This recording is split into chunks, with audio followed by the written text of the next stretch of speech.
Hello everyone, welcome to Finance Focus. In today's video, we will talk about trade wars. Trade fights are a slow-moving tax on everyone. In 2026, we are living through a fundamental reordering of how the world does business. Nations are putting up walls in the form of tariffs, which are simply taxes on goods coming from other countries. They are pushing companies to bring manufacturing back to their home soil, a process called onshoring. These actions are designed to protect national industries and secure critical supplies, but they come with a cost. Tariffs are the primary weapon in a trade war. They function as a direct tax on imported goods. When the United States places a 25% tariff on imported cars, the importer has to pay that tax. The cost is rarely absorbed by the maker or importer. It's passed down to the dealership, and then the buyer, a $30,000 car, can jump to about $3,750. Trade wars hit your bank account overnight. Not just cars, clothing, furniture, electronics, food. Think about your TV. The screen from South Korea, the processors from Taiwan, the plastic casing from China. Tariffs on any component raise the TV's final price on the shelf. Companies pass costs on to protect margins. For most people, it feels like a sudden jump in the cost of living. Your paycheck no longer stretches as far. Shipping costs amplify the pressure. Container prices can skyrocket because of port congestion, labor shortages, geopolitical tensions. When routes get risky or indirect from trade wars, shippers charge more for added risk and delays. A ship may take a longer route to avoid a taxed port. Extra fuel, extra time, extra insurance, all baked into the container's contents. The cumulative effect raises the cost of goods broadly. This is inflation from friction, not excess money. Your grocery bill rises because imported fertilizer faces new tariffs. Appliance repairs cost more as spare parts become harder and pricier to source, slow squeeze on household budgets making it harder to save and plan. So yeah, that's the reality. Onshoring, the trend of companies moving their factories back to their home country, is often presented as a solution to the vulnerabilities of global supply chains. The logic seems simple. If we make things here, we are not subject to foreign tariffs or international shipping delays. This can be a positive development for domestic employment, creating manufacturing jobs and stimulating local economies. However, onshoring carries a paradoxical effect for consumers.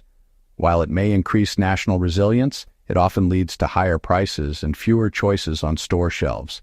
A factory built in the US or Europe will likely face higher labor costs, stricter environmental regulations, and more expensive real estate. By contrast, many factories in Asia or Latin America operate with lower costs.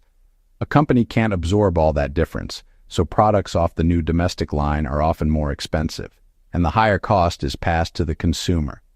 The shift reduces global competition, which used to keep prices low and drive innovation. With just 2 or 3 domestic suppliers instead of 20 global ones, urgency to innovate or cut prices drops. That can lead to market stagnation and higher baseline costs, fewer brands of electronics, and affordable furniture stores dropping styles.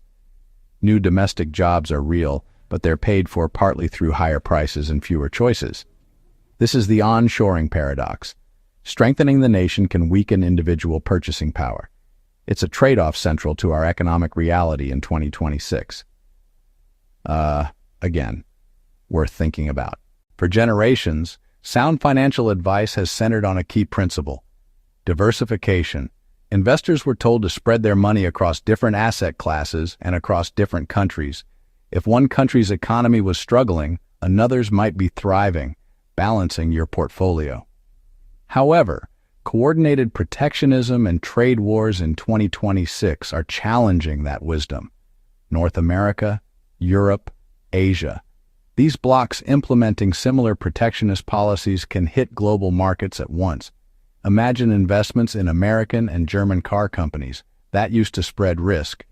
But if the US and EU are in a trade war with Asia over EV components, both companies could face the same problem at the same time: batteries, semiconductors. Their production lines could halt, their sales could fall, and their stock prices could decline together. Risk is shifting from national economies to points in the global supply chain. This creates a new fragility for investors. An export ban on a single raw material can send shockwaves across an industry. A new tariff on a key technology can hurt companies across a dozen markets. Your globally diversified portfolio may not be as safe as you think. Diversified by country name, but concentrated in exposure to a few supply chain bottlenecks. The map of investment risk is being redrawn along global supply routes. Investors must think differently, and instead of asking, which countries am I invested in? Ask, which supply chains is my portfolio exposed to?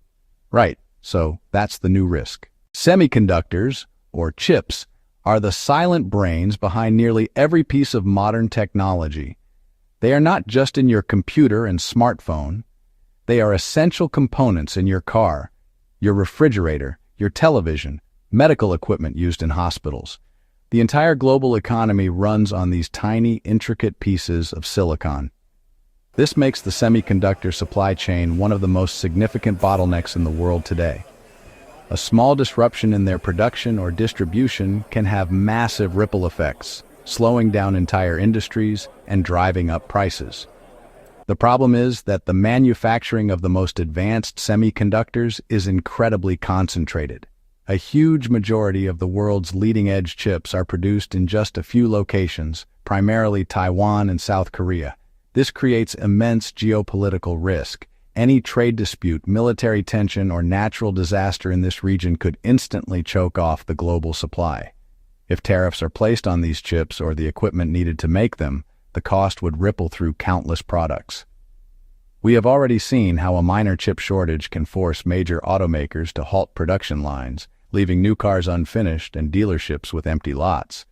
This concentration makes semiconductor companies, and the companies that build the machines to manufacture them, powerful gatekeepers of the modern economy. In an era of trade wars, control over this technology is seen as a matter of national security. This is why countries like the United States, China, and nations in Europe are racing to build their own domestic chip factories or fabs. However, building a state-of-the-art fab is extraordinarily expensive, costing tens of billions of dollars, and it takes years to become operational. The bottleneck will not be solved quickly, and the race to control it will likely intensify trade tensions. It's worth paying attention to how this all unfolds. Just as semiconductors are the brains of the digital world, a handful of key raw materials are the essential building blocks of our physical infrastructure and green energy transition. The supply chains for metals like lithium, cobalt, copper, rare earth elements represent a second major global bottleneck. These materials are not optional. They are fundamental to producing everything from electric vehicle batteries, wind turbines, power lines, and all forms of electronics. As trade becomes more fragmented, the competition to secure stable, long-term supplies is intensifying into a global scramble. The supply of these critical minerals is even more geographically concentrated than semiconductor manufacturing. A vast majority of the world's cobalt is mined in the DR Congo. A large portion of lithium processing happens in China. Chile and Peru are dominant in copper. This concentration gives a small number of countries enormous leverage. They can use export controls, taxes, or nationalization policies to control supply and influence global prices. This creates tremendous price volatility and supply risk for industries around the world. If a major mining country restricts exports, costs surge, raising the price of an electric car, a solar panel, or a smartphone. The cost of an EV battery, reliant on lithium and cobalt, drives vehicle pricing. Sustained increases can slow adoption of cleaner tech. From an investment standpoint, automakers and renewables face margin risk, while mining companies and resource-rich nations hold power. Investing in firms with secure access, or in funds tracking baskets of essential commodities, is a key hedge in 2026. That is the situation we face. The first and most practical step in this new era is to take a close look at your own household finances. With globally sourced goods volatile or trending upward, knowing where your money goes matters more than ever. Conduct a simple audit of your monthly spending, specifically looking for categories highly dependent on complex international supply chains, electronics, new vehicles, imported foods, fast fashion clothing, furniture. Once identified, make a proactive plan. This doesn't mean eliminating purchases.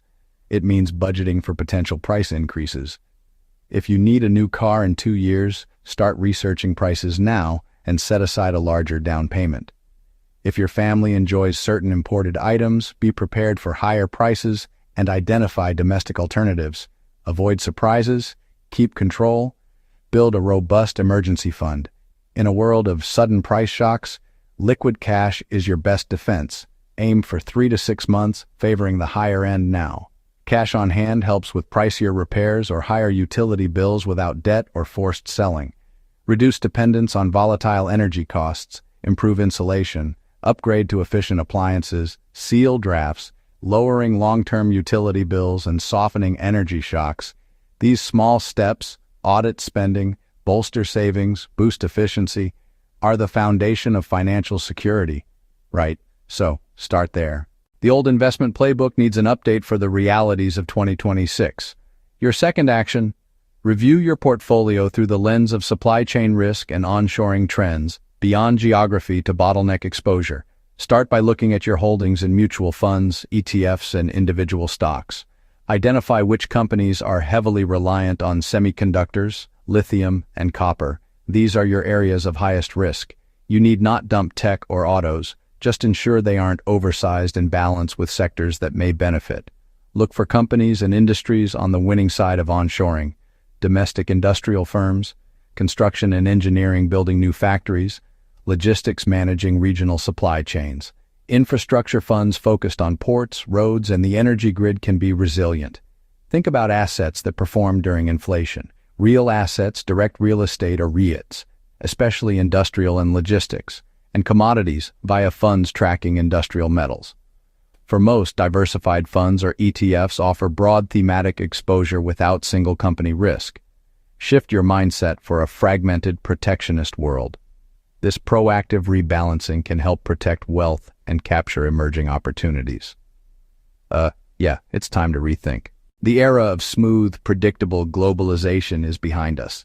The trade wars and supply chain shifts of 2026 are not a temporary storm, but a fundamental change in the global climate. This new reality presents real risks to your personal finances, primarily through the erosion of purchasing power and new forms of investment volatility. Higher costs for everyday goods are not a bug. They are a feature of resilience over efficiency. The bottlenecks in semiconductors, raw materials, and logistics are the focal points of this new friction, creating challenges and opportunities. This should not cause panic. It should spark calm, deliberate action. The path forward: audit your household budget to prepare for higher import costs. Fortify defenses with a robust emergency fund. Review portfolios for hidden bottleneck risks and rebalance toward resilience and opportunity. Consider domestic industries, infrastructure, and real assets that benefit from onshoring, and add commodities and other inflation hedges where appropriate. Align with the powerful tailwinds of this era to move from defense to strategic growth. The steps are clear and manageable. Start now. Take a small, steady approach to adjusting your spending and your investments. The changes are gradual but immense. Act with foresight to protect wealth and thrive. By understanding bottlenecks, fortifying your budget, and strategically rebalancing your portfolio, you can build a more resilient financial future. The time to act is before crisis. Now, with clarity. Right? So just begin. Thanks for watching, and don't forget to subscribe for more amazing videos.